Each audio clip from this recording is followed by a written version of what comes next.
आता बघा practice set 30 आपण बघतोय. फाइंड द स्क्वेअर रूट, वर्गमूळ काढा. 625 घेतलंय मी. आता बघा 625 आहे या ठिकाणी. या असा अशी रेष मारून घेतली. 625 इथं लिहिलं. एकक स्थानी 5 असल्या कारणाने मी 5ने भाग लावतोय. बघा इथं भाग लावलाय मी काहीसा. 5 एके 5, इथं 1 उरला, 1 वर 2 12, 5 दोन्ही 10. आता उरले 2, 2 वर 5 25, 5 5 25. पुन्हा 125 आलं म्हणजे एकक स्थानी 5 आलं. याला पुन्हा 5नेच भाग घालू. 5 दोन्ही 10. आता या ठिकाणी काय आलं, उरले किती 2, 2 वर 5 25, पुन्हा 5 5 25. या 25ला पुन्हा 5ने भाग लावू आपण. 5 5 25. या 5ला पुन्हा 5ने भाग लावू. 5 एके 5. असे या ठिकाणी बघा अवयव आले. 5 गुणिले 5 गुणिले 5 गुणिले 5.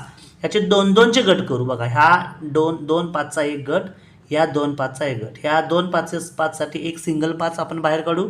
या डबल 5 साठी एक सिंगल 5 बाहेर काढू आणि त्यांचा गुणाकार करू. किती उरले 5 गुणिले 5 म्हणजे 5 गुणिले 5 बरोबर 25. म्हणजे वर्गमुळात बघा वर्गमुळात 625 बरोबर त्याचं वर्गमूळ आलं 25.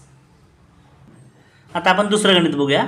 1225. मी इथं लिहून घेतो 1225. इथे पण शेवटी एकक स्थानी 5 आहे. आपण डायरेक्ट 5ने भाग लावूया. पण तत्पूर्वी आपण 3ने भाग जातो का बघूया.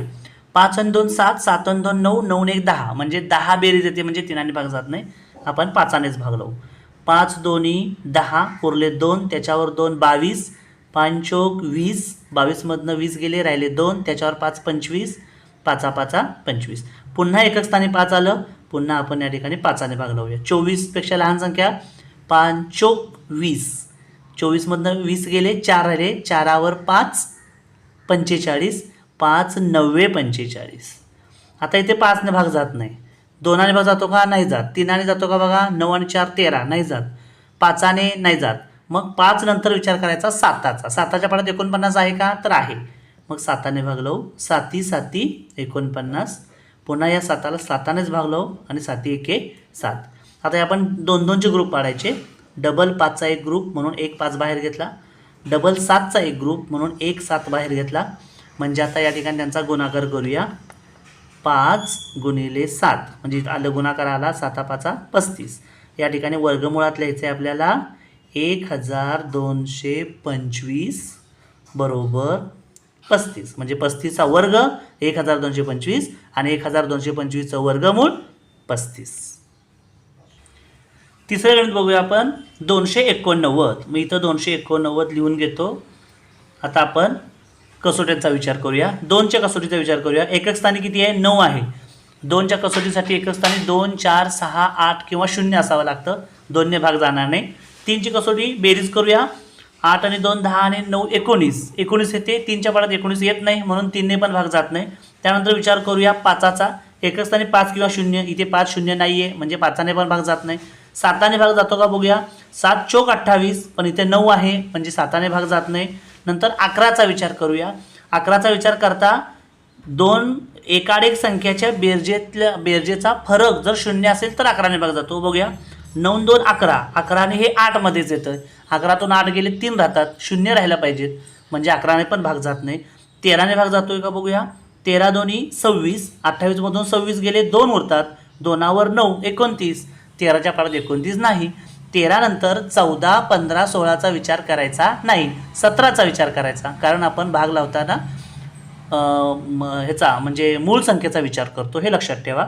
आणि त्यानंतर मूळ संख्या आहे 17. हा 17. आता मी डायरेक्ट 17 इथं का लिहिलं कारण 17चाच हा वर्ग आहे. तुम्हाला मी 1 ते 20 वर्ग पाठांतर करायला दिलेले आहेत. त्याच्यावरून तुमच्या लगेच लक्षात येईल की हा 17चा वर्ग आहे. 17ने 289ला भाग घातल्यावर काय होते बघूया. 17 एके 17. बघा आता इथं 28 मधनं 17 गेले. हां तर हातात 11. 11 वर 9 9 119 आणि 17 7 19 असे. बघा आता पुन्हा या 17ला 17ने भाग लावा म्हणजे उत्तर 1 येईल.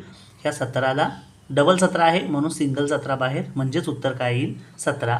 289चं वर्गमूळ. वर्गमुळात आपण 289 लिहू बरोबर 17 लिहू. आता हे गणित बघा 4096 एकक स्थानी 6 आहे, आपण 2ने भाग लावू. बे दोन्ही 4 शून्याशी 0 पुन्हा बे चोक 8 उरला 1 त्याच्यावर 6 16 बे 8 16 पुन्हा एकक स्थानी 2 उरलेला आहे, आपण 2ने भाग लावू. बे के बे शून्याशी 0 बे दोन्ही 4 आणि बे चोक 8 पुन्हा एकक स्थानी 4 आलेला आहे म्हणून 2ने भाग लावू. बे पंचे 10 बे एके बे आणि बे दोन्ही 4 पुन्हा एकक स्थानी 2 आला आहे म्हणून 2ने भाग लावू. बे दोन्ही 4 उरला 1 एकावर 1 11 बे पंचे 10 उरला 2 एकावर 2 12 बे सक्क 12 पुन्हा एकक स्थानी 6 आला आहे, 2ने भाग लावू. बे एके बे दोन्ही 4 1 उरला 6 बे 8 16 पुन्हा एकक स्थानी किती आलेला आहे 8 आलेला आहे म्हणून आपण 2नेच भाग लावू. बे सक्क 12 बे चोक 8 आपण वाढवत जाऊ आता पुढे. हे पुन्हा एकक स्थानी 4 आलेला आहे म्हणून पुन्हा 2ने भाग लावू. बे त्रिक 6 बे दोन्ही 4 पुन्हा एकक स्थानी 2 आला म्हणून 2नेच भाग लावू. बे एके बे सक्क 12 पुन्हा बघा एकक स्थानी 6 आलेला आहे, 2ने भाग लावू. बे 8 16 8 आलेला आहे, 2च्या पाड्यात आहेत. बे चोक 8 पुन्हा 4 आलेला आहे, तेही 2च्या पाड्यात आहेत. बे दोन्ही 4 पुन्हा 2 आलेला आहे, त्या 2ला पुन्हा 2च भाग लावू. बे के बे.